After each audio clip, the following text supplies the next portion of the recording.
پاکستان دنیا میں واحد ملک ہوگا جہاں لوگ اپنی سیاسی جماعت سے وابستگی میں ملک کو بدنام کرنے میں پیچھے نہیں رہتے۔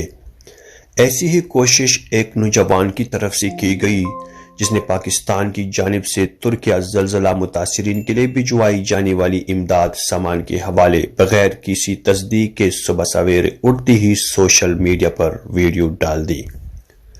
نوجوان کا اپنی ویڈیو میں کہنا تھا کہ ترکش میڈیا پر خبر چل رہی تھی کہ جو سامان ہم نے 2022 میں سیلاب متاثرین کے لیے پاکستان بھجوایا تھا وہی سامان پاکستان نے اپنا ٹیگ لگا کر واپس بھیج دیا ہے۔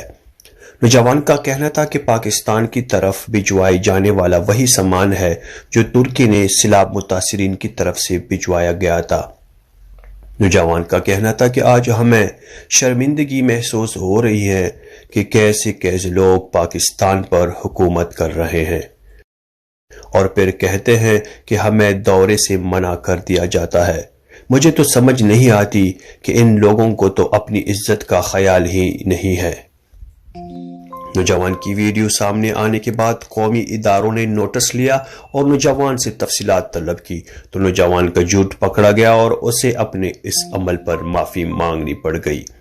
نوجوان نے سافٹ ویئر اپ ڈیٹ ہونے کے بعد معافی مانگتے ہوئے کہا کہ کل میں نے ایک ویڈیو اپلوڈ کی تھی جس میں کہا گیا تھا کہ پاکستان نے ترکیہ زلزلہ متاثرین کے لیے وہی سامان بھجوا دیا ہے جو ترکیہ نے سیلاب متاثرین کے لیے پاکستان بھجوایا تھا۔ اس خبر کی کوئی حقیقت نہیں ہے، وہ غلط فہمی کی بنیاد پر ویڈیو اپلوڈ ہوئی ہے۔ نوجوان کا کہنا تھا کہ میں نے معذرت کرتے ہوئے وہ ویڈیو ڈیلیٹ بھی کر دی ہے۔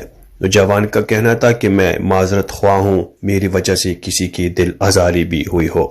پیارے ناظرین، ایسے لوگوں کا سافٹ ویئر اپڈیٹ کرنا ضروری ہوتا ہے جن کو یہ نظر نہیں آتا کہ ملک کے تقریباً ہر کونے میں امدادی کیمپس لگے ہوئے ہیں اور لوگ انسانی ہمدردی اور جذبے کے تحت امداد کرتے رہتے ہیں، اور ہم اپنی ملت کی اس کار خیر کے لیے بہت بہت شکریہ ادا کرتے ہیں۔ تکلیف میں، دکھ درد میں ایک دوسرے کے کام آنا ہی انسانیت کی پہچان ہوتی ہے۔ ہمیں اپنی دعاؤں میں یاد رکھیے گا۔